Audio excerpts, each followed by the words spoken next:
Hey guys, so I am making this video for you guys out there who are in a situation where your cars are not starting.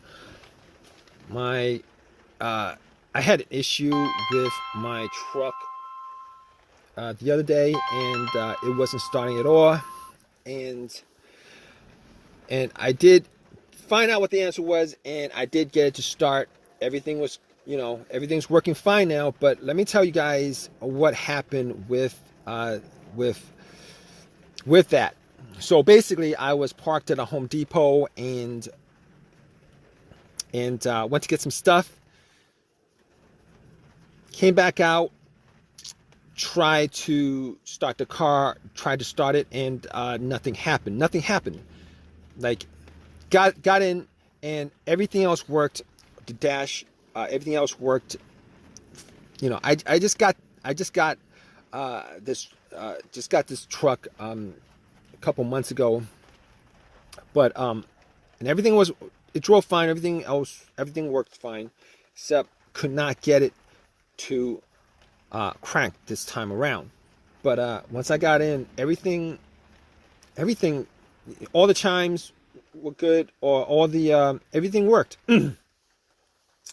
except it wouldn't crank. Like radio, blower motor, everything was working except it wouldn't crank. So I was like thinking to myself, okay, I wasn't in the Home Depot for that long. I was in the Home Depot for maybe like 45 minutes or something like that. Maybe I left the lights on. So first thing I did was I turned on the lights. Turned on the lights, and they were pretty bright. Went out, checked out the lights, the headlights, and they were pretty bright. I'm like, maybe it's not the battery, because first thing that came to my mind is the battery. I don't know the history of the battery. So anyway, I popped the hood, looked at the battery. Battery was like 2 years old. Like possibly the battery, but seeing as how bright the lights were, it should have just done a slow crank if the battery was weak. Scratching my head over it, I'm like, okay, terminals were dirty. Let's clean up the terminals. They were a bit loose, and I had a little ratchet set, and I ratcheted it up, tightened it up, and I was hoping that was the issue. Went back and tried to start it, and had the same issue. So I was like, okay. Crossing my fingers that it was the battery that was the issue, and I went back to the Home Depot, bought a battery for it, popped it in, and was hoping that would fix the situation, and nothing at all. So I was like, okay, I can cross off the battery, probably can cross off, pretty sure I can cross off the alternator. Battery, not the alternator, because if it was the alternator, definitely I would have been able to, the car would have turned on. The truck would have turned on. I would have been able to get like at least 20 miles off of driving just off the battery alone, without the alternator charging it. If you guys haven't done that, if you guys in a situation where the alternator is dead, you guys could actually just pop in a fully charged battery and then drive for a good 20 30 miles with all the accessories off. Good tip for you guys. But wasn't the alternator, so I was like, what's next? I'm gonna check the ground wires. And the ground wire was good from the negative of the battery. I actually did check that when I changed up the battery. The ground wire was good. It was connected. There's no corrosion on it. A little bit of rust, no corrosion. I'm like, okay, not the ground wire, not the battery. Can eliminate the alternator. What else could it be? So I'm looking around. I'm like, fuses and relays. But before I did that, I was like, maybe it's possible that the car's computer is having issues. Maybe it's the PCMs that's causing it. So I went and I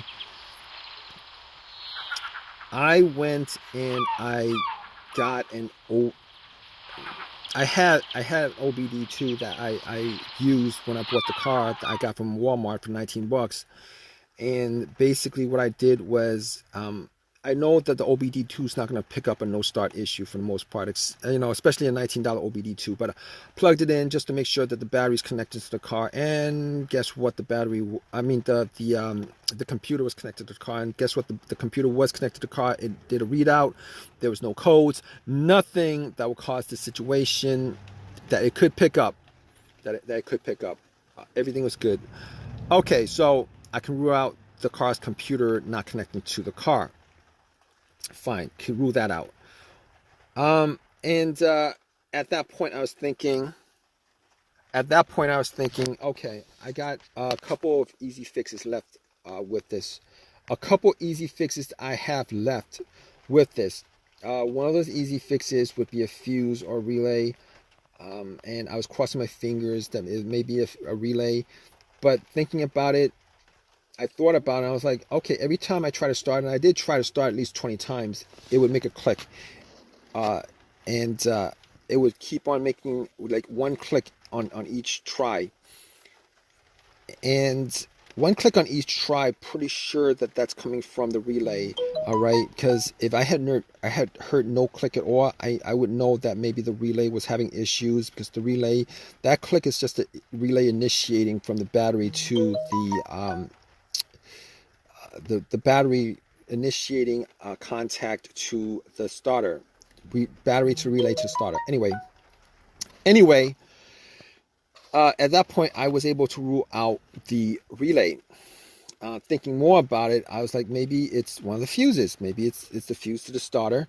And I was thinking all these situations that I had previously, and before I got this truck, I actually did have an Acura, and one of those situations that occurred when I had that Acura was a no start, no crank situation, and it was no crank, no start situation in with that car because I had no power to the car, and figured out that it was the main fuse that was blown.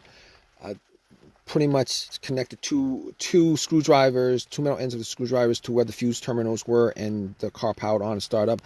Unfortunately, it was not an easy fix for this, for this, because I was getting power. I was getting power for everything except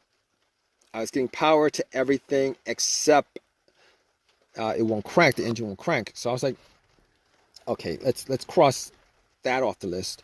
The other fuse issue that I had was with I believe it was either the fuse to the car's PCM or fuse to the fuel pump. It would crank, but it would not turn over. Everything else worked. It would crank, but it would not turn over. And changed that up, and I believe it was the fuel pump fuse. Changed the fuse. It started right up. Which unfortunately is not the situation in this case, because this is a no crank, no start issue.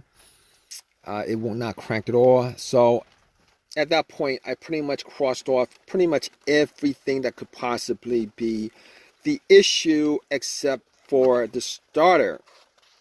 Now, here's this issue. Here's my problem with this issue, particularly with the starter.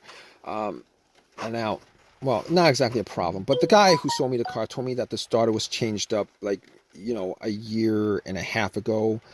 He's selling the car with a starter that's practically brand new. Only put on a couple thousand, like 5,000, 7,000 miles on the car since he swapped out the starter. And I was thinking to myself, maybe it is the starter. Maybe it is the starter. So I like, at that point, I was like, there's no way I could test it out. I could, but there's no way I could test it out, particularly in a Walmart parking lot. So I was like, I have my tools with me and everything. So called AAA. AAA picked up the truck, drove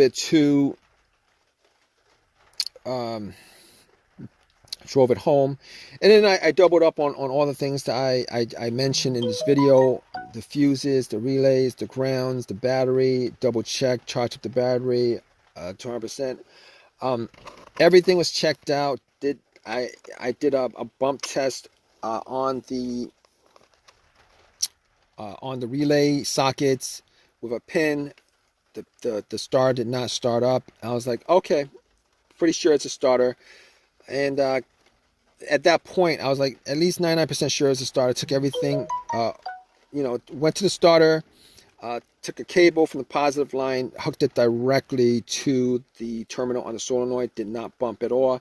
I knew about close to 100% that it was a starter. Took the starter off, went to AutoZone, had them do a test on it, and the starter was the problem.